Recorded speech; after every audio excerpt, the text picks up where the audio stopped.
For this panel. We have a really smart, experienced group of people, and they seem to know what they're talking about. And they'll be talking about themselves and then dealing with the topic at hand in just a minute. Then we'll address the values of humanism, the roles and the organizational requirements that factor into a robust humanist response in terms of crises. And we'll also talk about any preemptive work that humanists might be able to do to prevent or limit some of these events like Sandy Hook. We've also left plenty of time for questions. The topic could not be more relevant. And I'm sorry, I think we're all sorry that we live in a world where we have to deal with, let alone discuss, what is the best way to respond to tragedy and crisis intervention. But we do. We do. And I strongly believe, based on both observation and personal experience, that humanism has a place, even an obligation, to be in the front lines when it comes to crisis response. My impetus for suggesting this topic for the conference this year was an article that showed up in the New York Times at the end of 2012 in the religious section on Saturdays. And the author basically suggested that when it comes to pastoral care, the boots-on-the-ground approach, a continuing presence in communities, a commitment to tactile rather than virtual response and engagement with people who are really hurting, humanists lag far behind. And then he used the example of Newtown and talking about the funerals, and humanists were nowhere to be found. And he interviewed someone I've never heard of who identified as a humanist who said, well, the best we can do is to talk about rationalism. I objected to the piece on so many levels that I would need an entire day to talk about that. It will have a lot of opportunities, I think, during this conference to talk about spiritualism and humanism, and we certainly have three people on the panel who can attest to the fact that humanists are extremely valuable in terms of pastoral counseling. I want to take just a minute before I turn this over to them to talk about my personal experience with humanist healing, if you will. After my husband's death on 9/11, I was faced with the prospect of literally hundreds of memorial services, including one his parents planned for him. Now, I know that memorial services create temporary communities of grieving, and they're familiar to people who are already ensconced with religion and partake of religious ritual. But they often fell short of comforting overwhelmed survivors. I speak as a humanist, but I also speak as an early advocate for other families who saw other people struggling to heal and not finding closure with memorial services. My personal temporary support system was comprised of an informal and highly dedicated coterie of people, both secular and faith-based, who offered companionship along with a practical focus on the here and now. Was I getting enough sleep? Was I getting enough to eat? Did I need a ride to work? Did I need help paying bills? Did I want to talk? Did I want to cry? The volunteers I met, psychologists, social workers, lay people, and members of the clergy, didn't self-identify as humanists. In fact, some of them were with agencies like Catholic Charities or Jewish Family Services. But they were humanists. And their spirituality seemed to me to derive from their belief in the resiliency of the human spirit. Even when I doubted whether I could go on, they never doubted. I also never asked why God. It's not in my nature to ask that. As a humanist, that's not an appropriate question, but as a human being, it's a disturbing question. It suggests that something terrible had been purposely visited on each of us. So I never asked that question. And my helpers never tried to answer it. Instead, they indulged my moods, they answered what they could, they let me eat, they let me talk, they let me nap, they let me be. And when I was ready, they let me find my own way towards activism and advocacy, because that was my road to healing, just as it was in some sense to theirs. They were right. Now, if that's not humanism at its core, then I don't know what is. It's breathtaking in its inclusiveness. It's accepting of uncertainty. It's tolerant of the tempest that trauma and grief cause. and it's free of judgment, and it's the face of our common humanity. It's the front man for our collective resilience. When I became a 9/11 families advocate and later executive director of Families of September 11, I learned that outlook provided a way forward for a great many grievously injured people. It allowed them to find purpose and even experience a glimmer of hope. And it also inspired my book.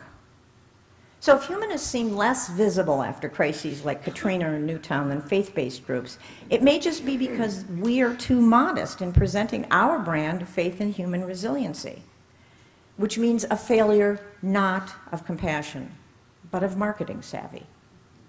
Humanism is invaluable in crisis situations precisely because it's outward rather than upward directed. It's pro-people. It's the neighbor, or friend, or stranger who leaves aside promises and assurances in lieu of an enveloping hug or a plate of food. Humanism's message is, we're here, we're now.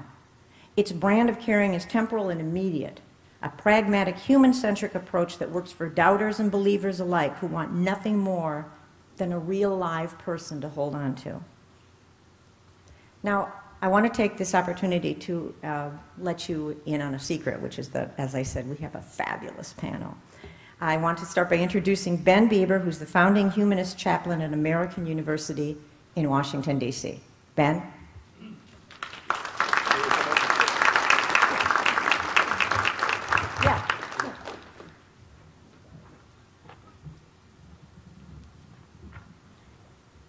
Well, thank you all for coming this morning, being part of this great conference.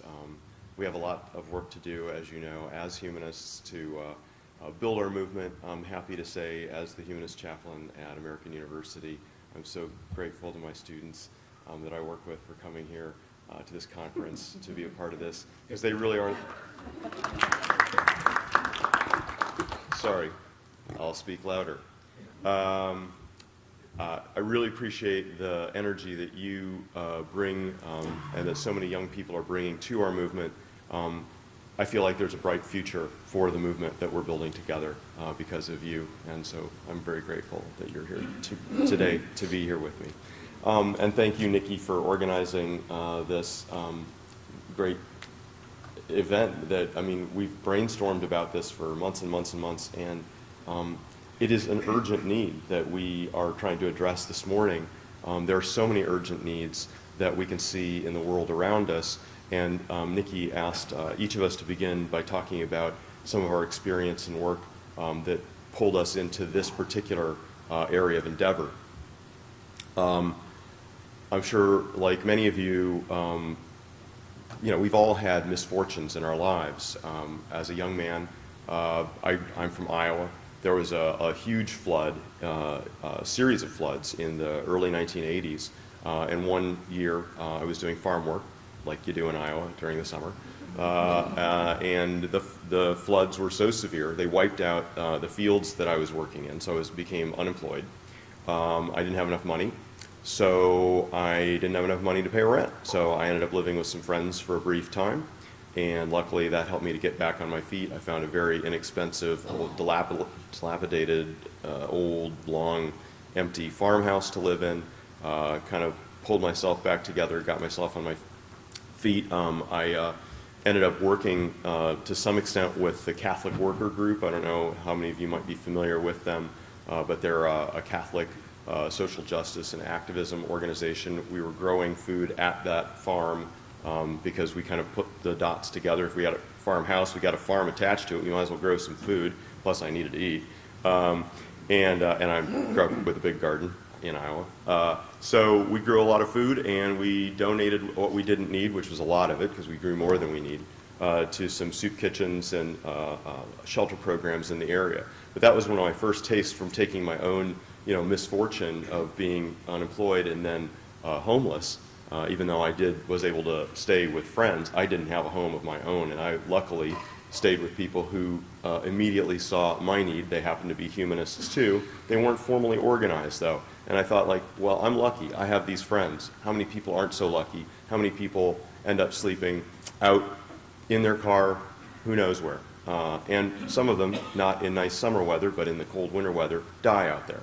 So that was one of my first wake-up calls, that my own misfortune made me empathize much more deeply, have a better understanding of the misfortunes that so many people around the world experience with unemployment, underemployment, homelessness. And these are the basic things. We may think that we're insulated, being relatively well off, but I'm a fairly well-educated, resourceful young man, and a flood put me out. So it could happen to any of us, really, if you think about it.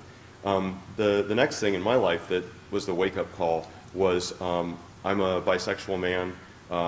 I had friends and coworkers unfortunately become infected with HIV and die of AIDS. And so that was the second part of my wake-up call, that this could happen to any of us. Again, just seeking love and not knowing that you needed to protect yourself in those early days. And it was a huge crisis. I mean, some of us may not have had that kind of close experience of it, but for those of us in the LGBTQ queer community, it was a huge crisis. It was devastating to see so many wonderful people that were, our brothers and sisters, our leaders, our inspiring voices die of AIDS all around us. And so these two pieces of my life experience made me aware that, of course, I was already an atheist, but it made me aware that there was a kind of, if you will, a spiritual crisis, that humans, so many of us don't have a clear sense of the value of our own lives and the lives of others, each being so precious, that we're so fortunate. We are the winners of evolution. I know we don't always feel like winners, all of us, but we are our very lives are the evidence that we are the winners, surviving to this day to enjoy each and every day that we have as an opportunity to live life to its fullest. And that is true of all of us. And it's true that poverty and unemployment and hunger and the lack of opportunity and education are devastating crises, that they're just this constant background noise. That's how we so often look at them. But they're devastating crises that are unfolding every day. It's just the big events like a hurricane or a tornado or an earthquake that catch our attention, because we evolved to kind of have our attention caught by something new, but the baseline of suffering is huge. And we know that humanists are working day by day, as you pointed out, Nikki, to address these things. And if we look at I'm also a social worker by training. So one of the things that I learned a little bit about in the School of Social Work at the University of Michigan was the history of social work. And as some of you may know, ethical culture as a movement was very influential in the early development of social work as a professional field based on scientific practices, looking at best practices, evidence-based evaluation of these practices. And it started with things like the settlement houses, basically dealing with the fact that there were poor people, many of them immigrants, who were badly in need of assistance and often education, because education, of course, is the focus of humanism, to uplift each of us by creating greater awareness of what we can do in the world, creating capacity, building capacity of each human being. And so that movement was not alone here in the United States. Of course, we see all around the world similar developments. The new humanism in India, which we can perhaps look at more carefully later, was another important example of this development in India similarly. And so I would hope that as our conversation unfolds this morning, that we can take, from our personal experience, inspirations, and we all have different inspirations, to then move forward together to build an organized way of responding to the great needs in the world. Thank you for coming this morning.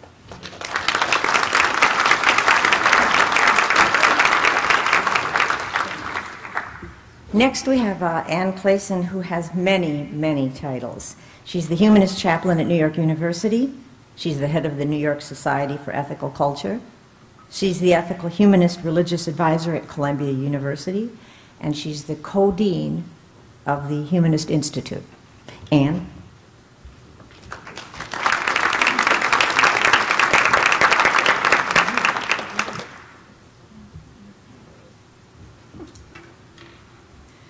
Okay, good morning, everyone.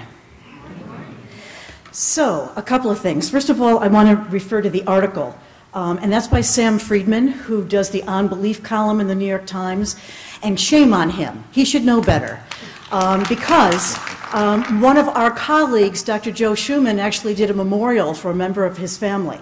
So he knows about ethical culture. So every once in a while, we'll push him a little bit. We'll prod him. We'll say, come on, Sam, you know we're there. What's up with this? So I'm not sure why he did that, but we all had, kind of that reaction to it. If, in cases like, Sandy Hook and Newtown, if they're going to have an interfaith service, then sometimes they don't know there are humanists there, or they don't invite them to come to the table. So just because we don't make it into Sam's column doesn't mean that we're not there. And in fact, we know that there were many people who were meeting in each other's homes. And so they weren't public. It wasn't at the local church with a local interfaith group. That doesn't mean that they weren't there. It doesn't mean that atheists and humanists, freethinkers, etc., weren't meeting and weren't comforting one another.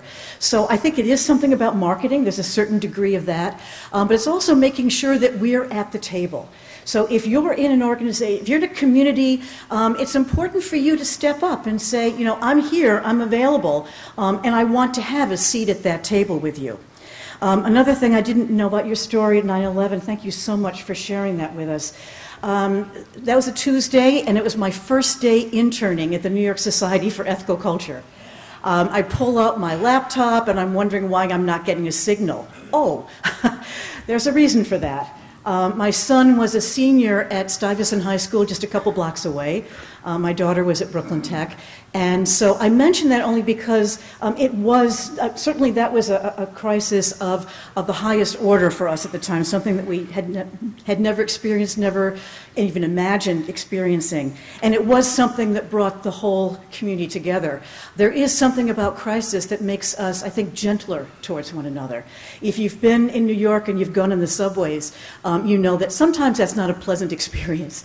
But I've got to tell you, that day, and certainly the days afterwards, everyone was so tender and gentle towards one another. Because it was my first day as an intern at the New York Society, and although I had pastoral counseling training as part of my training to be an ethical culture leader, I wasn't rushing down there because I didn't feel confident. I didn't feel like I had the skills to be there, although some of my colleagues did go there. However, we had a number of people who came to the New York Society for counseling, and that was quite an experience because often we empathize, of course, and yet how do you empathize with something so big and so tragic? Well, how we do it in the first instance is to be that non-anxious presence, and I cannot overestimate or overemphasize the importance of that non-anxious presence.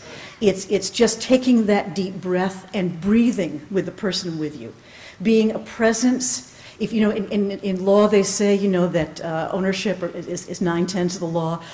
In terms of pastoral counseling, it's definitely that presence and that non-anxious presence, breathing with the person you're sitting with. So it's interesting that in crisis situations, the American Red Cross has not always welcomed pastoral counselors. But I have a friend, Dr. Will Ashley, who really made it a point with one of my members at the New York Society, Dr. Phyllis Harrison Ross, to really appeal to the American Red Cross and say, look, in these situations, you need to have pastoral counselors on the ground. We really can be important to people. We really can help with this situation. And so it really is through a lot of his efforts, especially after Katrina in New Orleans, that kind of said, we're here, make use of us. And so we too, as humanists, need to say, look, you've already got some pastoral counselors on the ground. Make sure that we're included in that as well. I want to say something about chaplain training. You were talking about the people who helped you, Nikki. They come from a lot of different denominations and a lot of different backgrounds. But if you have received excellent training as a chaplain, you can put aside whatever denominational training you have and be with the person. So a really good chaplain does not proselytize, and that's why they were so humanistic with you, because they put aside, they're not proselytizing with a person, they're being present. And so in that instance, I said yesterday, I always claim people as humanists. Well, I think in that instance, every good chaplain is a humanist, because they're sitting with the person, they come, of course, from their background, from their tradition, from their training. But as Carl Rogers said, you know, when you sit down with someone, you are good enough. You're not perfect, but you're good enough because you're a human being and you've had that experience. So a chaplain isn't there as a Catholic, as a Protestant, as a rabbi, as an imam, but is there person to person. So you probably saw this on CNN, but remember they had in Kansas and Midwest some tragic tornadoes leveling places. Remember Wolf Blitzer going up to this woman and saying, "You must really thank God that you're here." She was holding her infant. "You must really thank God that you're alive." And she looked at him and she said, "Well, actually, I'm an atheist." And it was such a cool thing because seriously, first of all, he's supposed to be a journalist. But secondly, did he really believe that this tornado came and that God spared this one and not that one? What kind of a God is that?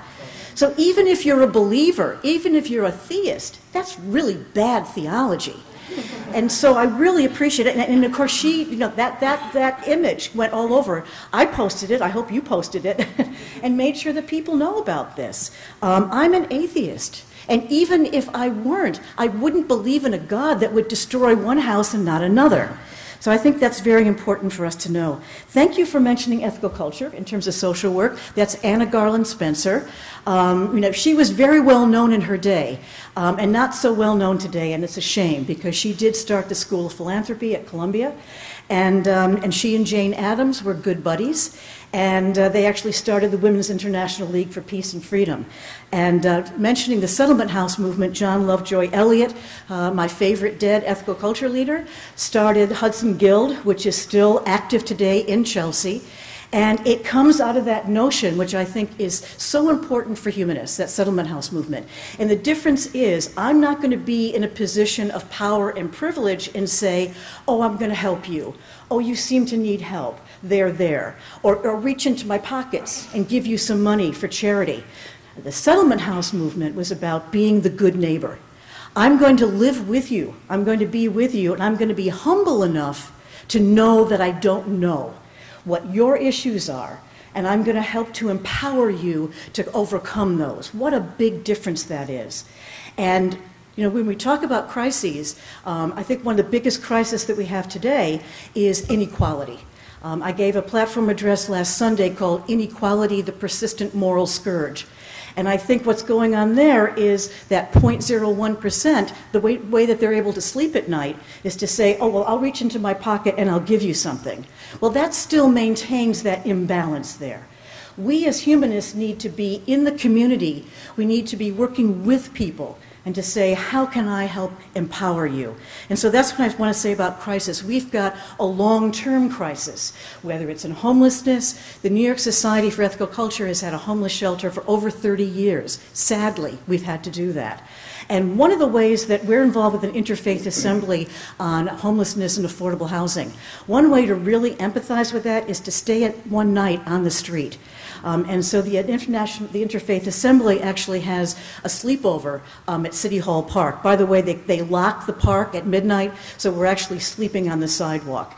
But when you get up in the morning, you're really aware of what homeless people go through, and it's an awakening. So anyway, I have more things to say, but I'm not going to say them now because I really want to hear from you. And so I want to just leave you with that notion of being the non-anxious presence in a crisis and being present, your whole self. Thanks.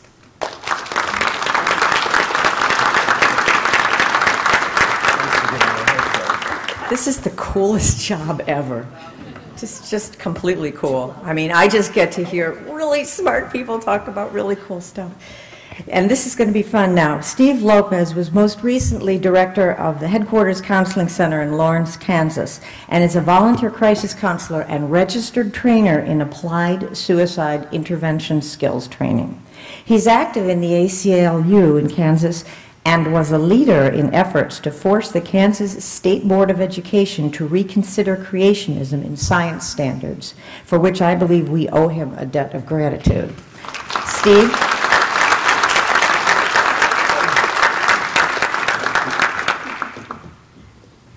Thank you. First, I want to say I'm really happy to see students here. This is my student AHA membership card from 1966. So I hope in 50 years you'll be up on a platform presenting for the conference.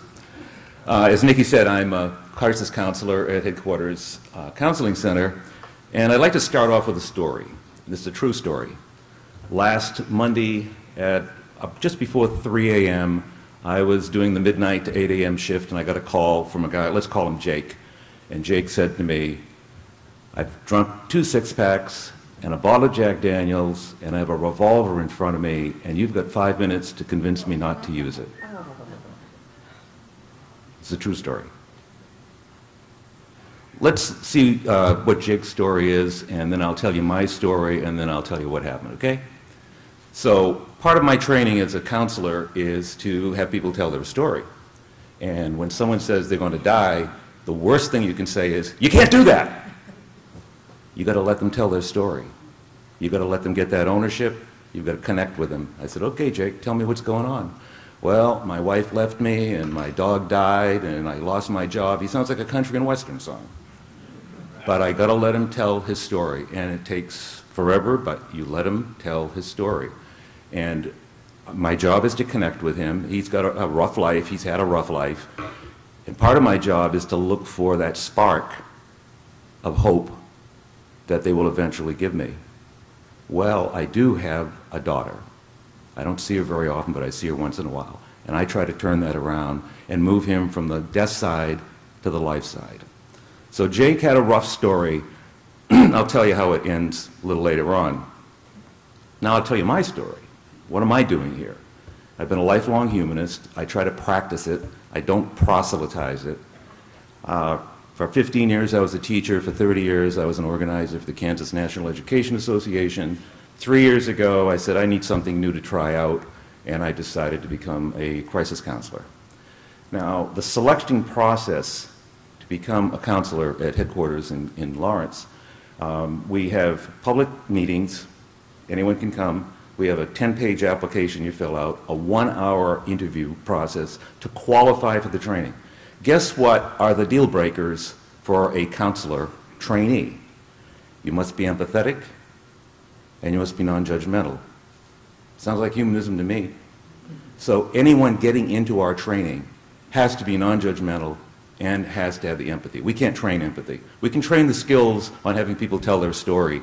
We can give you the skills on how to deal with drug, substance abuse and domestic abuse and so forth. We can't teach those qualities that everyone in this room values. I don't have to argue that. I know no one is going to say, let's go against empathy. Let's be judgmental. So to qualify, they get in. All of us. So I was in training 3 years ago. I've been in council for 3 years. And it's like these people filled out an application to become my best friends. All the basic issues, we're in agreement.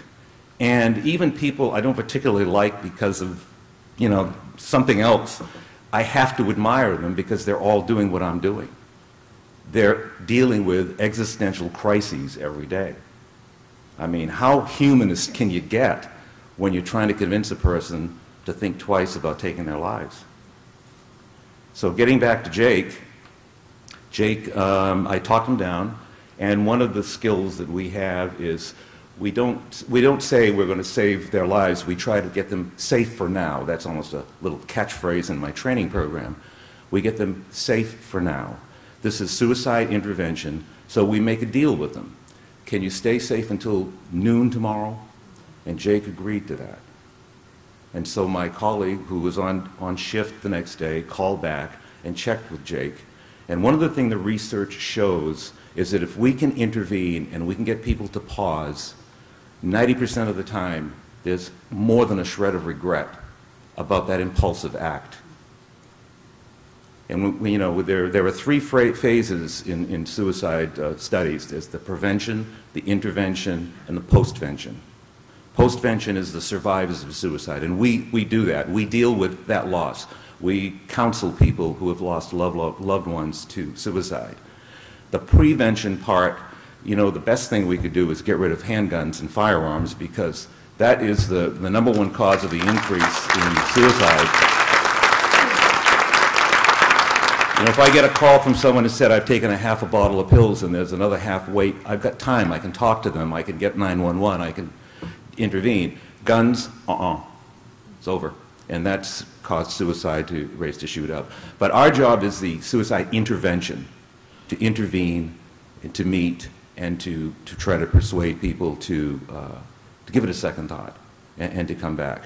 And when we're dealing with listening to Jake's story, it's always about loss. That's what leads people to consider taking their lives. It's tremendous loss. And many of us in this room, we've lost loved ones, we can handle it. But people who don't have the resources want to, attempt that last. And one of the things we do in our interventions is to try to build up resources. Get a friend, get them counseling, get them medical help or whatever. So anyway, to wrap this up, I'm first of all totally surprised to find that there are so many humanists who don't know they're humanists, like my fellow counselors across the country who were working crisis lines. I mean, who is going to choose to look for this stuff? What kind of person is going to go looking for very difficult decisions, life or death decisions every day? And yet, when my religious friends say, gee, it's terrible, you're not going to go to, you don't believe in heaven, what's the sense of your life? Where's the meaning in your life? Well, the meaning in my life is when I get off the phone and Jake says, yeah, I'll wait for the call tomorrow morning. That's the real meaning. Thank you.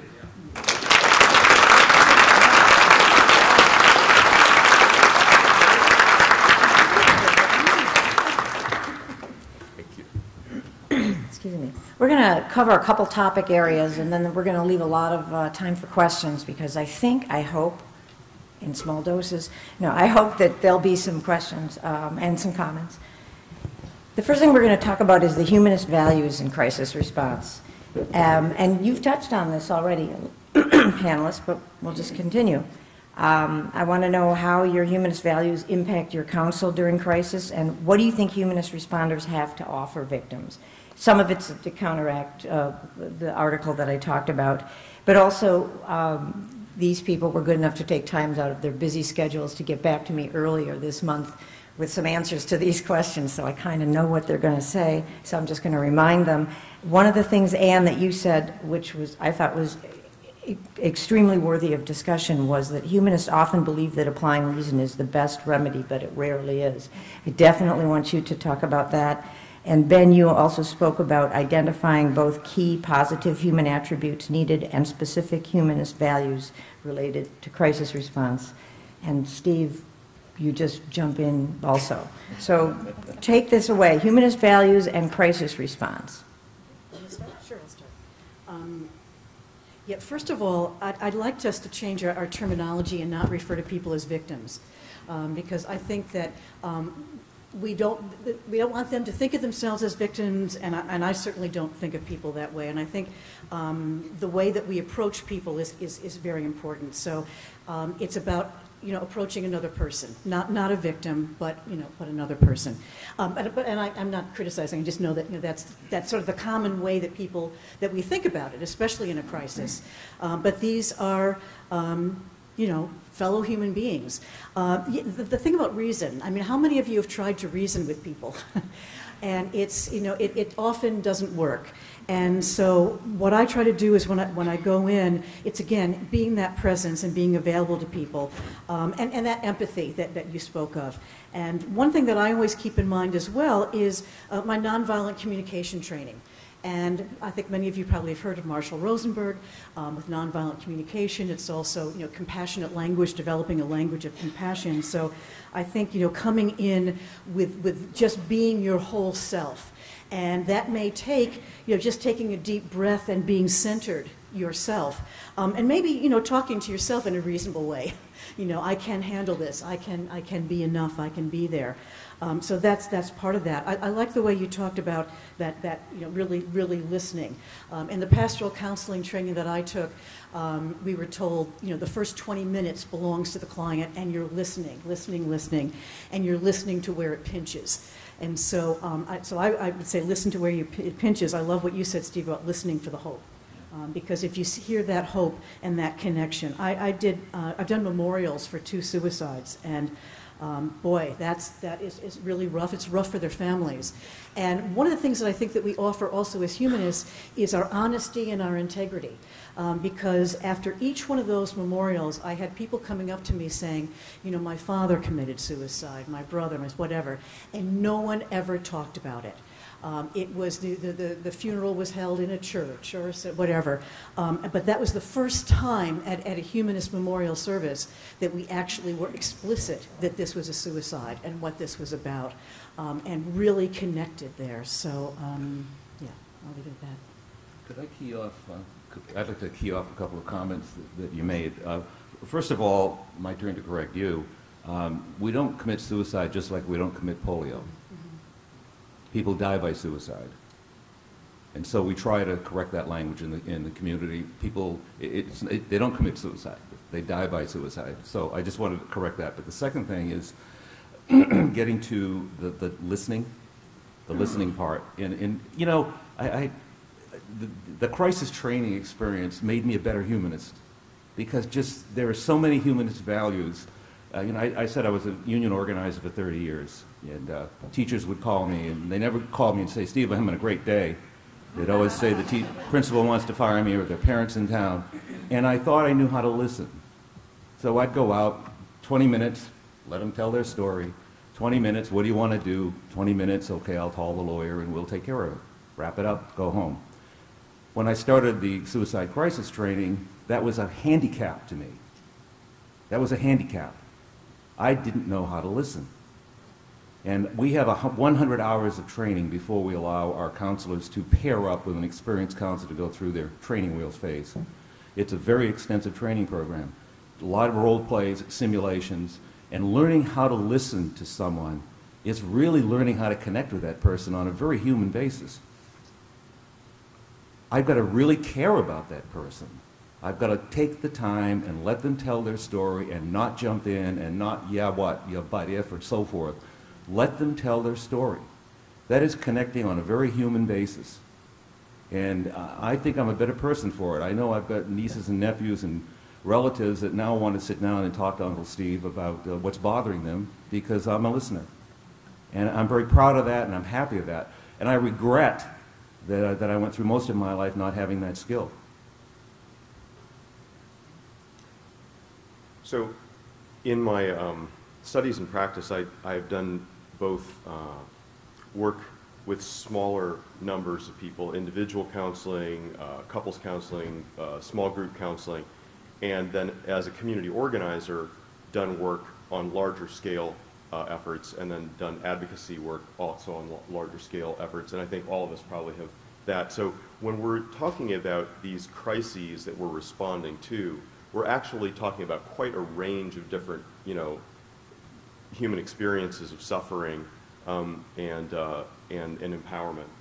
So it's important to realize that the skills that we learn, like these deep listening skills and nonviolent communication skills and so on, these are the basic skills that are going to be used throughout all of these different kinds of activities.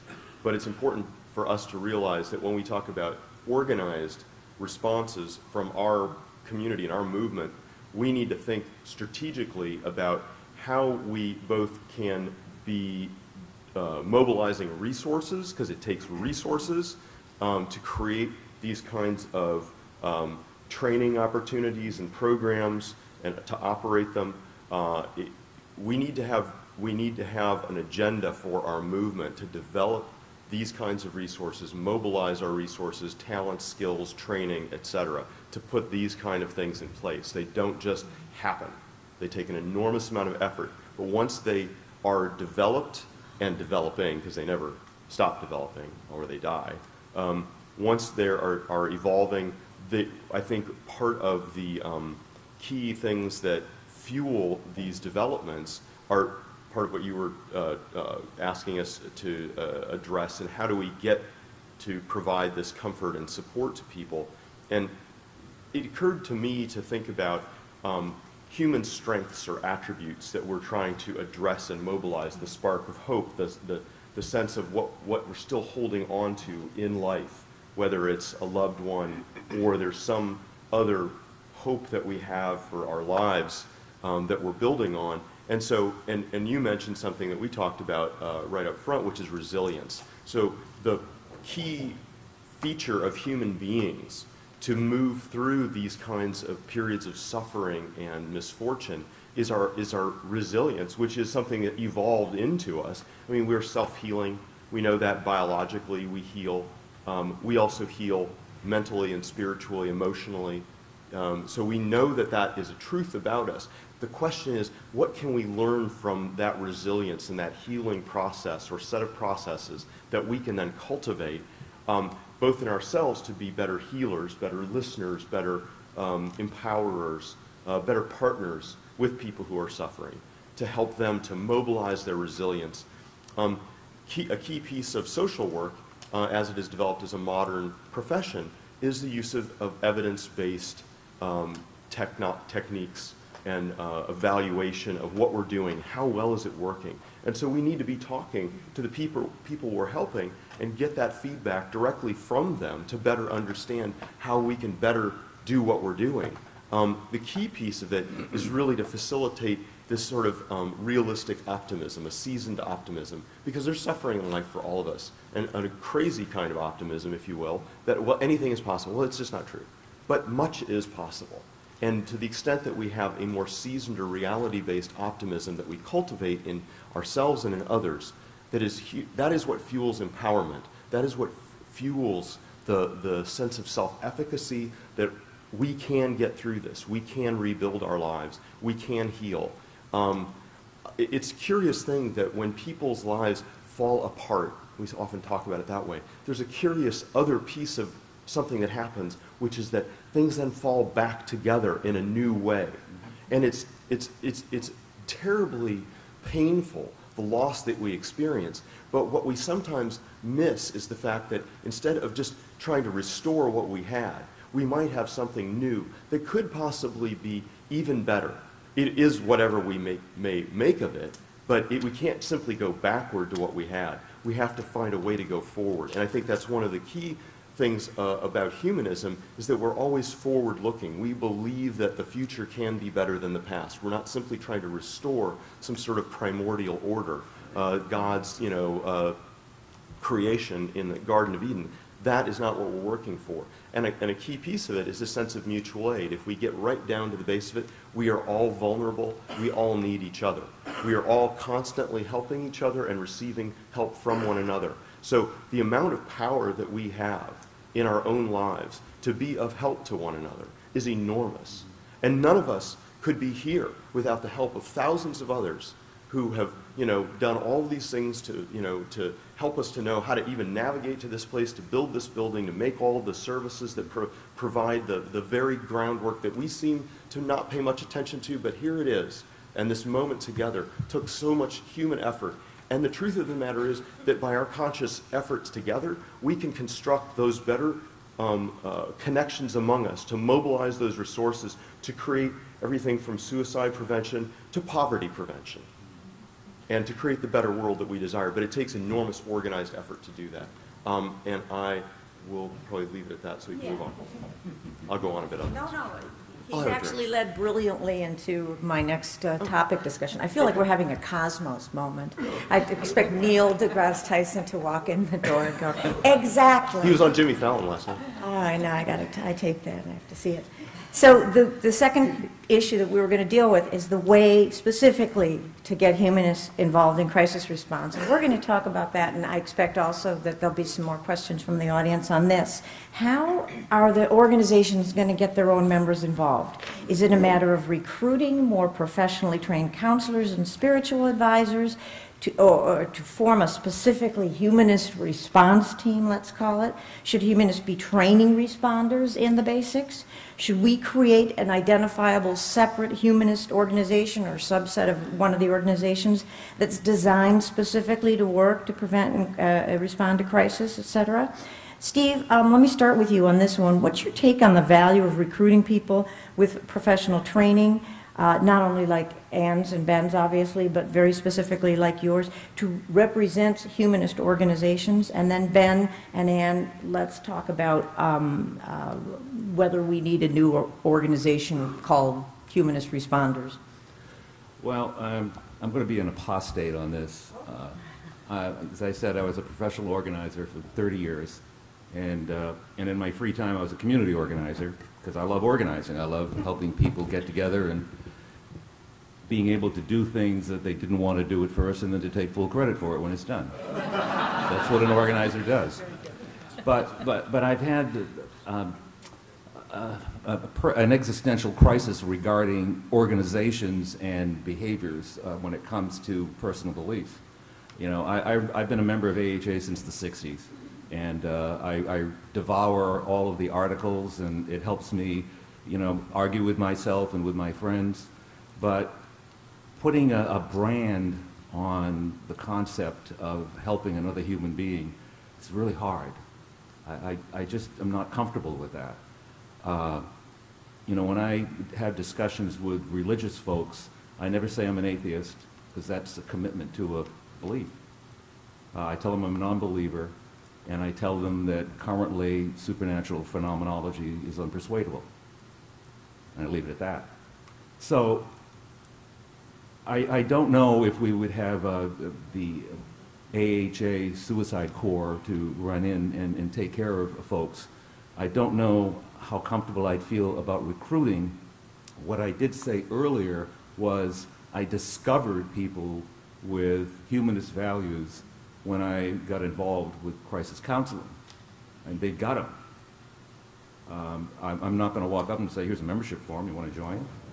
But the people have those values already.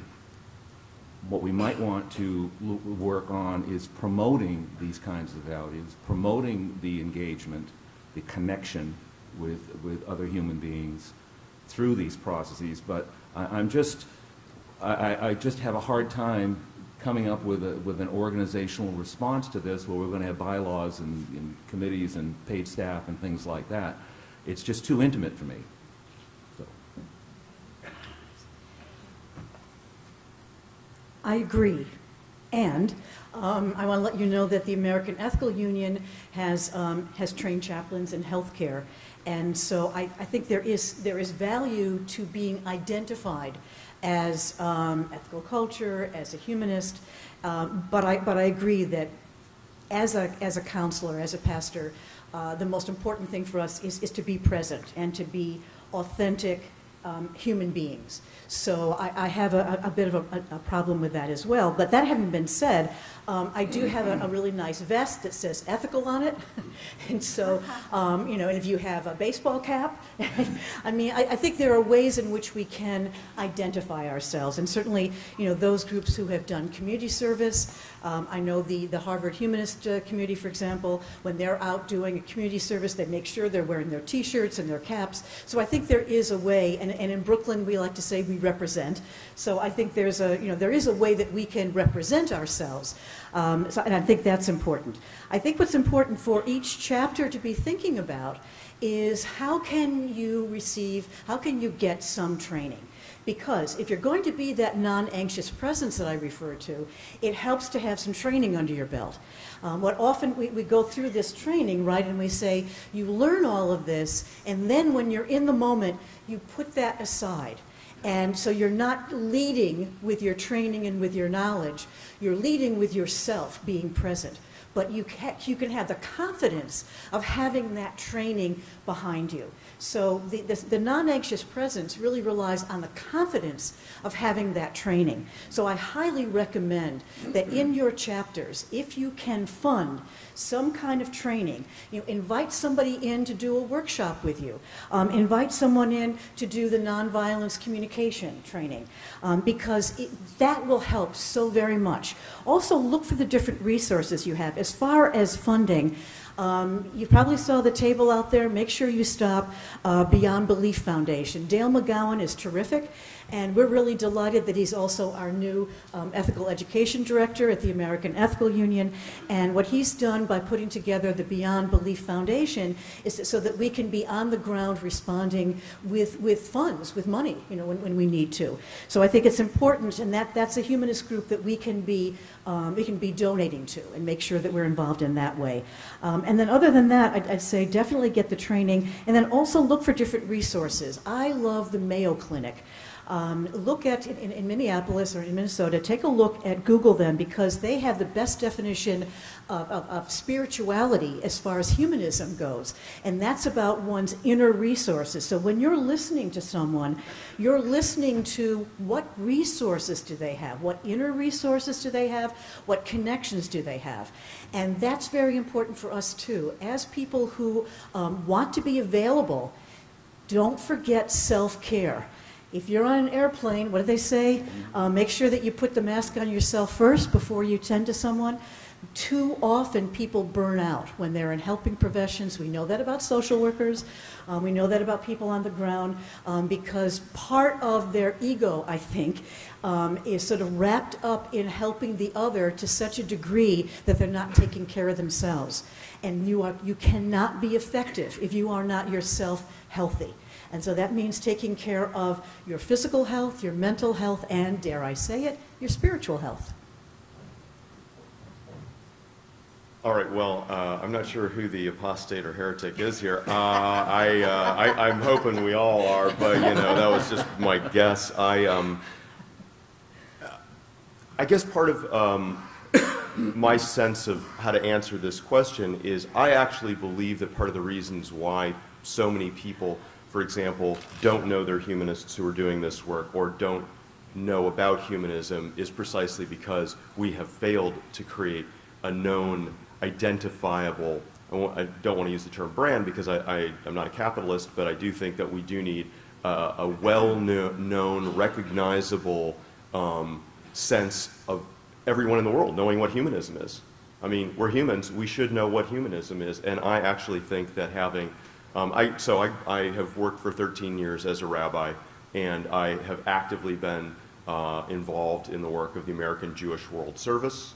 I've actively gotten much of my excellent training from Jewish social service agencies in various places that are provided to community leaders. I'm a Jew in the sense that's my culture, but I am a humanist in the sense that that is my philosophy and my active involvement in the world. But I do think it is important that we have identifiable humanist social services and identifiable humanist world services, and so because I think that that will actually help us to effectively compete with, and I'm not saying that I'm not proposing that, you know, Catholic social services or Jewish social services should cease to exist, because they won't, because they're fairly successful endeavors. They have their problems. I'm sure once we create humanist social services and humanist, some sort of a humanist world service organization, it will have challenges too, because it will be an evolving human endeavor. But I think that it will take the message of humanism directly to people in need. It will provide directly service to those in need, who will then come to understand something about humanism very directly. So that is my counter proposal, you know, and I'm free later to discuss it over a drink. But I do think that it's important for us to not be bashful about humanism. And while I am an atheist, I use humanism to express the positive, progressive vision and agenda that I have in the world, and that I think that we share and so many other people out in the world share with us. And I think it's important for us to carefully label and name what it is that is moving us to have this shared agenda to do this work in the world. So I would propose that we actually do create local and international services that are clearly labeled as humanist. Again, I'm free to have a drink and discuss this later. Let me just add one other thing, that if we are serious about confronting fundamentalist movements all over the world, let me be clear, they use these techniques to provide services to people who are in dire need and suffering to build their movement. And if we are serious about outcompeting them in evolutionary terms, we will need to be clear about who we are when we are acting in the world and provide an alternative to fundamentalisms and, frankly, to the capitalist system of social services that are fee for service. If we truly believe in uplifting every human being because they are human, not for a dollar, then we need to get active. And we need to mobilize our resources and efforts to do that and make it clear what humanism stands for. And by the way, I'm not opposed to making a dollar. I just want to make sure everybody's got enough in their pocket and enough in their belly and a roof over their head and a good education and good health care. And that, to me, that comes before anybody getting super rich.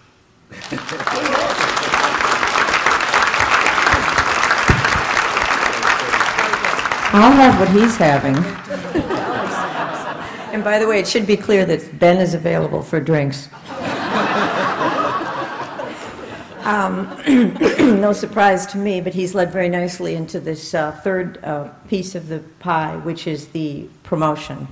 I have 15 years of public relations under my belt, but I was sufficiently ambivalent about the whole concept of public relations that I spent it promoting architects, which is a really soft public relations move. I mean, it's not even a building, it's not even about a building falling down. It's really about, well, this design, and we design this, and it's nice, right? And you should pick us, yeah? And I find that people who are skeptics and people who are prone to critical thinking and people who inquire and people who are humanists are filled with such awareness that the tendency to question seems to sometimes get attached to the tendency to be a little self-effacing or a lot self-effacing. And Ben, I'm almost moved to tears by your last speech, because the fact of the matter is, and I'm late to the party in this too, we got to do some self-promoting. We really do, because Ben is absolutely correct. People come on the ground to people that are hurting, and they announce themselves as being the thus and such. You know, and fundamentalists do this brilliantly. It's that organization with that flag that gave you your food. And so when elections come around, or when peace treaties come around, or when anything comes around, people go, who gave me the food? And again, we're not trying to beat out anyone, but we must have a vested interest in our philosophy so that we can take it from a philosophy that's discussed in classrooms and over drinks, to being to putting our money where our mouth is, to being an activist philosophy. So to that to that question, I want to talk about one of the things that galled me is that that article said that we weren't around, and we were around, but nobody knew we were there. So what are some of the specific ways that we've already touched on some of this and some of the strategies? One of the things you mentioned, Ben, that we haven't talked about yet, which I'm fascinated with, is an active preemptive or proactive role in terms of somehow preventing crisis response. Now, in terms of preventing inequality, it already exists, so we might be discussing something else, but let's say you might be talking about gun control or legislation that might forestall or lessen the possibility of another Sandy Hook. To what extent can we be proactive in things like peace building, and how might that relate to crisis prevention insofar as is possible? Do we have, and should we try to have, the capacity to bolster, add, or even propose alternatives to traditional crisis response? And then the other thing is, how can we be known?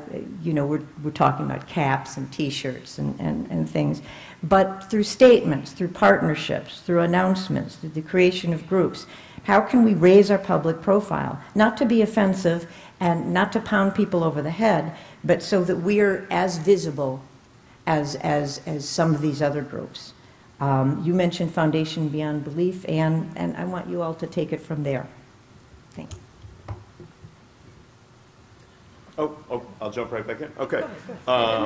Well, so first of all, I think that while it is possible to build an array of humanist social services at the local and even international level, I think that there are some strategic areas that we would be well to focus on first, and these are not terribly surprising, but early childhood education is actually one of the key predictors of later life outcomes for better school completion, better employment and later life opportunity, better health outcomes, better longevity outcomes. All across the board, early childhood education is one of the key factors for having a good life. So to prevent suffering, I think that we would do well to think about strategically what we can do for early childhood education. I will also point out that given the nature of our globalizing world and the fact that many, many, many women all over the world are entering paid industrial and agricultural workplaces, it is a critical need for women to be able to be employed in the monetarized economy versus, say, the non-paid economies that they are often trapped in. And so early childhood education and children's services are critical to women's empowerment. And it's also critical that girls and boys receive equal educational opportunity for women's empowerment to be most effective. So I think that early childhood education is a critical piece. And if you think about it, okay, there are both for-profit and non-for-profit models. There are a lot of little mom-and-pop type places, well, mostly mom-and-mom type places, but there are also parent cooperatives, et cetera, et cetera. So there are many models for providing these services, and they're not that difficult to run as businesses, and whether they're a nonprofit business, but that is a critical social service that it can be provided, and that people will then, needless to say, bond in friendship around their children all coming together. This is what happens, right? We're humans. And so, not as a parent, but I bond with the parents who come around their kids. And so it creates community. Children, anthropologically, the families are defined by the presence of children typically. And so that when children are present, bonding naturally occurs among human beings. And there's a deep concern for the well-being of our children. Of course, there's going to be deeper bonding. And that's long-lasting. So it's a great organizational piece of the puzzle that we could build up. I would also say that we live now longer. And so aging means greater longevity means that we need greater services for people who are living longer. And there's an array of other things that we can help to create opportunities for the involvement of seniors who are living longer, whether they're continuing to be employed or they're continuing to be active and volunteering. But they do need, I mean, my parents are in their 80s, and I'm acutely aware of the need for of assisting them. My wife and I luckily were in a position to buy them a unit in our building so that they could be with us close by, not living with us, thank you very much, but they're delightful people, but we didn't want them in the exact same unit, but they're right down the elevator. But the thing is that my mom, her health declined. She's now at the Hebrew home. She's, you know, she's a lady of a certain age, and she's a Hebrew. She loves being there. But like my dad says, like, dude, you got to build a humanist home because I don't want to end up with it. You know, and he's the atheist Jew. He's the atheist Jew, right? I don't want to end up at the Hebrew home. Please build a humanist home. So here's the deal: if we build a humanist home, we will come, and we will all be there, hopefully, living our ripe old age together and staying active as humanists in that community, along with other people, just like the Hebrew home is a home for many, many people who are in need of good quality social services and healthcare services, et cetera. When we build that humanist home, many people will be served by it.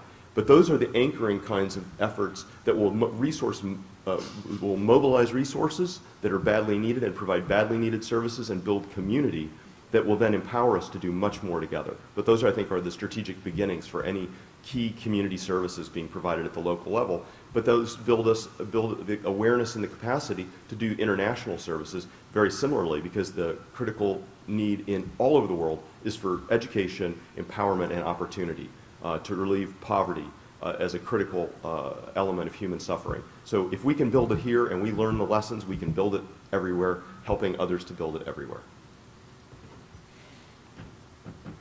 When you were talking before, Benjamin, I wrote down humanist services, and I wrote down $3 signs. And I wrote fund it with 3 exclamation points. I hate to say it, but humanists are kind of cheap. And, you know, we don't fund it. We just don't. And I don't know whether it's because we associate tithing with the Mormons, and so we don't want to be like them. But, you know, there's really no crime in tithing for a good cause. And I think it's really important. I think one of the reasons that we don't is perhaps that the typical humanist also belongs to the ACLU, the Sierra Club, you know, et cetera, et cetera, et cetera. And we always say, well, I give to so many things. Well, you know, that's why I'm so glad, I'm going to mention Dale again. I'm so glad that Dale McGowan started, you know, Beyond Belief Foundation to say, you know, here's a place where you can really, you know, put your money. We need to put our money where our values are. And it's true. I mean, if you remember the books about Ireland, of course, the name, I'm forgetting his name now. He taught at Stuyvesant High School. You know who I mean. Thank you, Frank McCourt. And he wrote about the word super. Well, a super, S-O-U-P-E-R, was a Catholic who converted to being a Protestant because the Protestants gave them something to eat. They got a bowl of soup and they became a Protestant, they became a super. So, I mean, that's kind of the game, right? They all, you pay them and they, you give them something to eat, and the response is, okay, they convert. Of course, we know it's not a real conversion, but we need to be out there. I want to tell you a sad story, and this is, I talked with a young social worker who worked in New York City with a Catholic service. And so we know that when social workers are meeting with kids, especially teenagers, they're supposed to be able to talk to them about everything. But you know what? They're not. They're not allowed by the Catholic service to talk about the full range of reproductive justice. And I use the term reproductive justice instead of reproductive rights because we have our rights guaranteed by some laws, but unless they're implemented, we can't actually, enact them. So I talk about, reproductive justice. So even though she would like to talk to them about birth control, abortion, etc., she's not allowed to do so because her paycheck comes from a Catholic service. All the more reason for us to have humanist services out there so that how can we be fully human to the person across from us? I mean, imagine, the teenager who comes in and doesn't even understand how she got pregnant. You've seen that show, right? I don't know. I got pregnant. I don't know how it happened. So we need to have that kind of information. But if you're working for an agency that won't even allow you to give that information, there's something very, very wrong. We need to have those humanist services out there. As far as other things, my colleague, Joe Schumann, who is the ethical culture leader in Bergen County, he became really sort of the key figure in New Jersey for gun violence prevention. By the way, that's the way you need to talk about it, because if you say gun control, they get all crazy. So if you talk about gun violence prevention, then you have a shot at really shot like that about actually talking to people about that. And so he really became a key figure in this. He really spoke up, and he really, so we need to step up to the plate. Even if there isn't, if there is a vacuum, then for sure step into it, but make sure that you're at the table and you step forward. Another thing I want to talk about is building a culture of peace. There is a resolution at the United Nations, please Google it, Building a Culture of Peace, and the American Ethical Union has an NGO at the United Nations called National Ethical Service, and we have been there since the beginning of the United Nations, and so that's another place. We're involved in Spiritual and Values Caucus, and we're very involved in that piece of building that culture. So we may not be well known, but within the United Nations we're well known. So look to see where those opportunities are. I also want to talk about the public statements. I love the AHA. They're right out there. Thank you, because you really get those statements out there, and the American Ethical Union is doing that more as well. And at our assembly last month, AHA's Maggie Ardiente and my daughter Emily Newman together did a workshop in social media. Are you all twittering with your hashtag about this right now? Because you should be. Bart is. If you don't know how to do it, go talk to Bart. But it's important that we're out there. It's important that people know that we're here. Use the social media, even if you have to hold your nose while doing it because you don't like it. But really, it's important that we do that. We have to really get out there. I agree in terms of the early education. In New York State, it's been required to have universal pre-K, but we don't have the funding for it. And so now in New York City, Bill Bill de Blasio was talking about, taxing the 0.01% so that we can fund the universal pre-K. Of course, Albany won't let us tax ourselves, and so we run into the home rule situation. But and then just finally, in terms of retirement, yes, we need to have a humanist retirement home, but until that time, look to the Quakers, because they've got the Kendall places, and they are terrific. Many ethical culturists retire to the Kendall homes. Thank you for the Quakers. Well, Ben speaks and the scales fall from my eyes. He hit the dopamine target in my brain about organizing, and I'm enthused about an opportunity. However, listening to both of the previous speakers, it seems incredibly unfocused. You're absolutely right, we all have our causes. My wife and I sit down in December and write about 70 checks, and they're all over the place. Yeah, Sierra Club, ACLU, fill in the blank. It's very hard to prioritize those, although I am really intrigued with that Humanist old folks home. That sounds better every day. Yeah. Anyway, I'm not going to repeat what other folks have said. I'd like to stop now and allow people to ask questions at the microphone. Okay. Hey, he stole my line. And so now, if people have suggestions, and although we have the whole don't stretch this out into comments, really, if you have some ideas about other than, hey, I have a t-shirt design company and I'd really like to show you what I've got out there afterwards, feel free to do that as well as the questions. Go ahead. Hi, thank you. I lived in Wichita for 7 years too. Get real close because we can't hear you. Can you hear me? There you go. So my question is kind of a two-part. They kind of go together. But I'm interested in the substance abuse treatment field and the predominant 12-step religion that is basically kind of the only thing available. I know SOS and Rational Recovery exist, but don't seem to be obviously not quite as organized as AA. But with the advent of drug courts and probation officers requiring people to go to such meetings, I'm wondering if there's any kind of, if you all are involved in anything to move that along. But along with that, I'm thinking within the prison system, religious chaplains and faith-based organizations have kind of claimed prisoners as their lost lambs. I know that if individuals ask for secular or other religions to come in, they have to constitutionally provide them, but is there any humanist movement going into the prisons to try and let them know that we're there? Just before, because I know you can all address this, the one personal experience I have with a relative who refused to go to AA when we finally got him into treatment, her into treatment, because I'm going to give it away, obviously. There is an organization out of Philadelphia called Women for Sobriety, which provided a fantastic alternative online as well as meetings.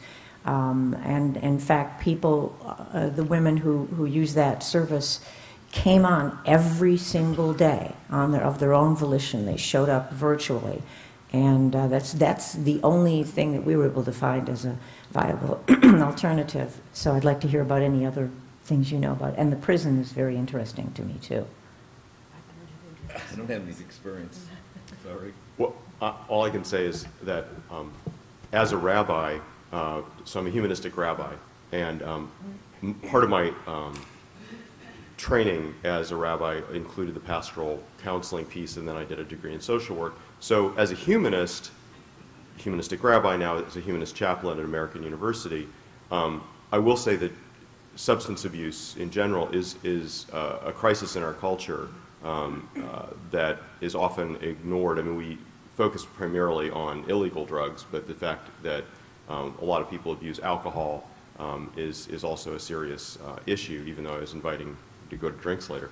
It is a serious matter. I'm glad to say that there are these humanist, atheist, secular sobriety programs now that I've only had limited interaction with, referring people to them for support mostly. The work in prisons, unfortunately, as far as I'm aware, is extremely limited.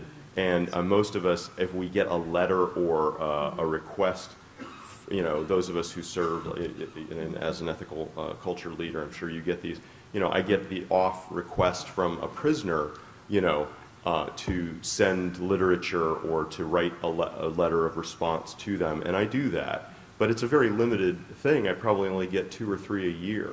And I will say I have not gone to prisons.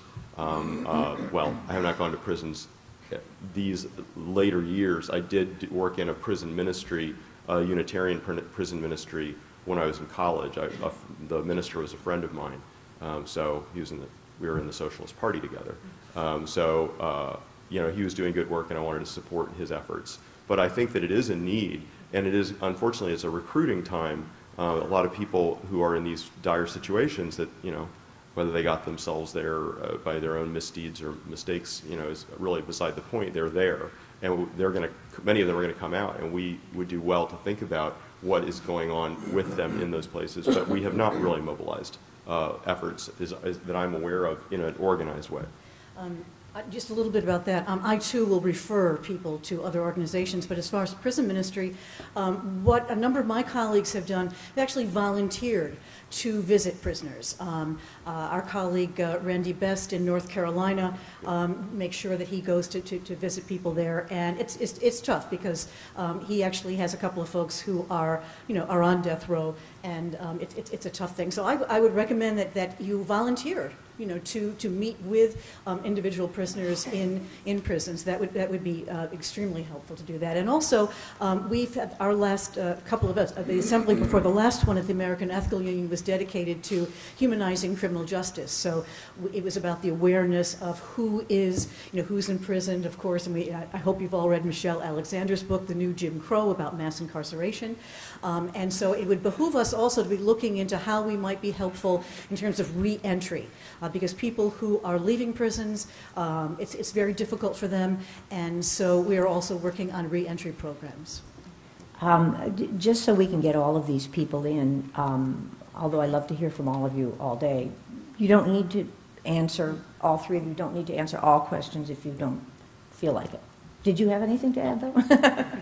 Go ahead. I'll just point out math. There's 12 minutes, and there's less than 12 people. We have people here, but on this particular question, AHA is involved in something that I think is really important, and at some point, I think would be worth sharing. Now may not be the time, but anybody interested, we're in the process of opening up a prison so they can have a humanist group there. They haven't been able to have a legal. All right, so what he's saying, and I guess we'll continue this discussion, is the American Humanist Association actually is about to launch a model program in a particular prison with the Humanist group, which is good to know. Yeah. Yeah. Good work. After several disasters, I was contacted by email, and I think it was from a humanist organization. It may have been the Center for Inquiry out of Buffalo, New York. But they have a fund called, or they asked under the name of SHARE, S-H-A-R-E. Anybody know it? Oh, well, okay, that terrific brand name, SHARE. And Oh, wow, the H, okay. I don't know what the rest of the acronym means, but I'm sure that the H must be humanist. And so in any kind of disaster, Red Cross is fine, but I send to SHARE, and I look for them and send my money there. So. Let's talk to the Buffalo chapter, people. Well, and likewise, I'll point out that the AHA has the Humanist Charities branch, and there's, you know, Foundation Beyond Belief, or Beyond Belief Foundation. Yeah. So these are emerging. SHARE sounds. No, it's great. It's a great. I agree. It's a great acronym. Secular Humanists Acquiring Resources for Empowerment, or something like that. I like it. Hi, I'd like to thank the panel for a great and touching and moving and inspirational presentation. I am in Connecticut. I'm the chair of the, one of the two chairs of the Connecticut Coalition of Reason. So Samuel Friedman's article really stung because Sandy Hook is Connecticut. Yeah. That's our backyard. Nikki, I have to disagree with you at some level because when you say that we were there, If we're talking about being physically present in Sandy Hook, we weren't. But there's a reason why. And I'd like to tell you that, and I'd like to get your reaction and hear your thoughts about what the appropriate response is under these circumstances. We were all over this issue. We were talking about it, and when we heard that the Westboro Baptist Church had said that they were coming, we were organizing a trip out there. Now, the truth of the matter is that we don't have that many organizations with that many members. We're small. We are a tiny minority. And there's nobody in Newtown, not one, that we could identify. There were two people who had very close ties to that community who were active. And they were in touch with folks who were very much on ground floor and told them we were coming. And we were told, stay away. Because we want to keep this to our community. And the simple truth of the matter is that was not our community. Every single one of the Newtown families chose to have a religious memorial, every one of them. So if there had been a humanist family, we would have been there. But the question is, under these circumstances, are we supposed to be going with our T-shirts on and saying, here we are? You know, it just doesn't seem to me to be the right response, and I'm interested in your reaction to that. Bravo. Yeah, well, you can't go where you're not That shows wanted. respect. Yeah. It's all about respect and dignity. And I'm tired of, you know, I can't get in someone's face with my beliefs. I just can't do it. I don't like when other people do it, and you showed great restraint, respect for the dignity of the folks. If they had religious services, that's their thing. It's okay. But it was then shockingly disingenuous of Samuel Friedman to write that article. Because, I mean, not the whole world isn't made up of humanists. Right. And, you know, and they may not have known, maybe they become them someday if they knew what a humanist memorial service was, but they didn't. And so, of course, humanists aren't going to be on the ground where they're not needed or wanted. So that was not fair. But I think that the other piece of it is that while you chose not to be there, many of us have chosen to continue and to increase our efforts for gun violence prevention, for the promotion of a culture of peace, you know, nonviolence education. So I think that while we can't be everywhere, we know that there are long-term structural strategic responses to these problems that we are working on. And we're just not everywhere. So we got to be where we are. One thing that people may be interested to know is that there were two separate candlelight vigils held in other parts of the state that different organizations that were part of our network played a large role in organizing. Good. Okay. So we weren't absent either. That's right. Thank That's you. right. Thank you for sharing that. Hi. Hi, so I do a lot of my work in Westchester County, which is just north of New York City. And one of the things that we've really been noticing is the drop away of religious organizations on social justice and social caring even matters. So for prison reentry, for instance, there's just nobody out there really helping people get reacclimated to the community. And it's the humanists and ethical culture people in that area that seem to be having the best legs and doing the most consistent organizing. Even our smaller group in northern Westchester spent 3 years organizing a reentry support program so that they could help people coming out of Sing Sing prison get themselves reacclimated. Great success. There's a lot of groundwork kind of stuff that can be done. You just need to remember that it's going to take some time in organizing, and the religious community is not necessarily doing a good job of it, so you're often starting from scratch. The other piece is in our area there's a group, Community Voices Heard, who I'd like to strongly recommend you connect with if you know of them in your own area. They're grassroots. They turn out people for community meetings on poverty like no other group I've seen in years. No internet presence whatsoever, but they turn people out. People are walking to these meetings. And their idea is you may not be able to change people's minds, but you probably can change policies. And so that's what they're focusing on, trying to get new policies together and then driving them in. We'll find out. Maybe we can help them get on the web. Hi. Anyone want to No, that was good. Anyone want to respond to him before No, no. That was good. Speak. Okay. You mentioned Foundation Beyond Belief. I also wanted to include another resource for people who are going through problems. There's also Grief Beyond Belief, which is a website that can help people that are grieving in a non-supernatural way. The main reason that I rose because I want to encourage people who I went through a situation last year. I'll start with that. Last year, I worked for a manufacturing company. Has nothing to do with religion. And I've been out as an atheist for years. I've been working there for like 7 years. Last year in June, my supervisor committed suicide. And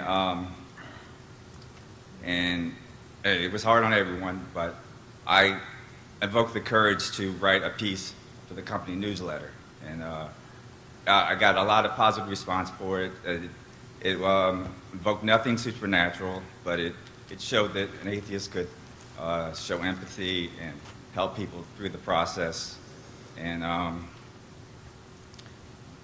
anyway, it kind of ended kind of like a prayer, because I recognize that most people there are religious and they have a background in religion. And my supervisor was a Catholic.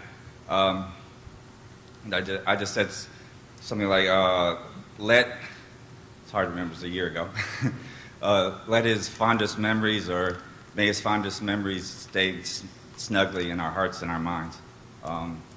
So yeah, it got a really good response. I just want to encourage other people, maybe they can show leadership where they work. I be out as an atheist, and I'm also out as a gay person at work, and people accept me. So. That's a really lovely story. Thank you very much, because it's humanism not as anti-anything, but just as a kind of an inclusive thing. Hi. Hi. What most of you speakers have been saying is that many people are humanists without even knowing it. Mm-hmm. And the corollary of that is that you don't have to be an atheist to be a humanist. Correct. And also, I have known atheists who are by no means humanists. Sadly so. Yes. And I feel that the AHA would do best to emphasize the humanism and de-emphasize the atheism, because when we put too much emphasis on our atheism, and most of us are, then we antagonize some people who are really potential humanists and not that happy in their own churches. Okay, that's a good idea. Thank you very much. Could I just Thank address you. that? I just want to answer that very briefly. I have a lot of labels, and I think I use different labels in different contexts with different groups, but I most consistently use the humanist one. And the reason that I do is, for myself personally, I make a distinction. If I'm talking about myself as an atheist, then I'm talking about non-belief, or as a non-theist, and then I have to define what non-theism is. But when I define myself as a humanist, I think it's more about what I do and how I act in the world. And I think that I want to meet people in terms of how I act in the world, and not make that kind of a judgment about whether I believe or disbelieve. Because, you know, as the Buddha said, when someone came up to the Sangha, do you believe in God or not? He said, you know, we could have that conversation if you want, but isn't it better if we do something about the community and how we can make the world a better place? So that's mostly the place where I want to meet people, is on a humanist plane, not an atheist one. Not that I'm ashamed of it in any way. Yeah. My name is Kerry Shaw. I belong to a couple local organizations where I live with humanist in the name, and one method we use is to form coalitions and do things with other organizations. Mm-hmm. So we sponsor a Darwin Day, which includes the Humanist and Free Thinkers of Fairfield County, the Congregation for Humanistic Judaism of Fairfield County, and a host of other organizations. So our name is there, even though we're small, and we build friendships with others. That's an important method for PR. You mentioned article in the Belief column in the New York Times. I understand that it's written by two people who alternate. So one method you might do is try to make a contact with, I believe his name is Mark Oppenheimer. Of course, he's an independent thinker, and you can't tell him what to do, but there might be a way of inviting him to speak to you and get the message across, and who knows, that could come out. Good idea. What? It's a good idea. Yeah. I was captivated by the talk about listening. I find listening to be very difficult because there's at least 10 different things to listen for. I assume that you mean, first of all, listening to the emotional contact of the person who's speaking to you, where they're coming from emotionally, and I'm imagining you're also trying to listen to what they're not telling you. They're telling you what they think will be acceptable, but what's really driving them might be something else. But nevertheless, I find it difficult. For example, if I don't understand what someone is telling me, I'm struggling even whether to interrupt what they're saying to ask them to clarify so I understand it, or whether to let them go on so they don't feel interrupted. It's a very difficult and challenging, and any advice you have on better listening, I'd appreciate. Sure, I can give you a quick and dirty listening exercise right now. We practice two techniques of using value reflections and feeling reflections, and minimum encouragers, MIs. You better know them as You stay connected. But feeling reflections are, gee, it sounds like you're really sorry, you're really sad about losing your job. Sounds like you're in a bad place right now. You're maintaining the connection, and you're validating what they're saying. So the feeling reflections and the value reflections, the value reflection would be, gee, it sounds like that dog means a lot to you. Each of these they're still in control of the conversation. When I do this training with counselors, I say it's like a dance, and they got to lead. You step on their toes, apologize, and let them lead again. That's how you listen.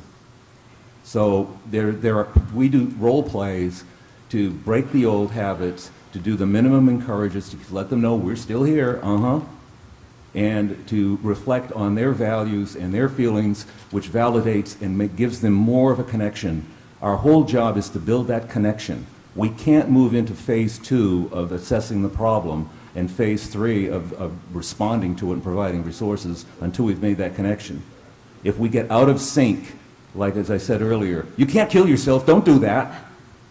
We're out of sync. We've got to go back and and apologize for stepping on the toes, get back in the dance, and let them lead. And sometimes that takes a long time, but we've got all the time in the world when it's coming to about saving life. So that's a quick course of the 100 hours that we spend practicing. That's quite and boy, it gets, well, we're well trained by the time we get to dealing with real people. I feel terrible about this. I've just gotten signals from 3 different parts of the room that we've run over, but I would like to invite these other 3 people. I'm sorry, sir, just hang on. No, please. I just want to tell you that one of the leaders in Newtown was a humanist who led the fight to get better gun control in the state legislature and is a humanist, and is not well known. Okay. We'll talk to you about that. I would like to invite the 3 people to come up here and talk to us with your questions on an informal, on a formal basis. Not that I'm a very formal person. I'd like to thank you all for coming. Please do check out the books for sale, including my little book out there, and I'll be out in a minute in case somebody wants it sold. I'm going to do it right in the back, so that's why they're telling me to stop talking. Thank you all for coming, and we'll see you later. Thank you, everyone. Okay, just as a reminder, Nikki Stern's book, Hope in Small Doses, is in the back, and she'll do some signings. A couple of things. Lunch is on your own. Page 23 has a list of restaurants where you can find them. Sessions start promptly at 1:30 in this room. Also, there's a Feminist Caucus business meeting starting at 12 in Salon 6. Anyone is welcome to go to that meeting starting at 12. Thanks. AHA 2014-test.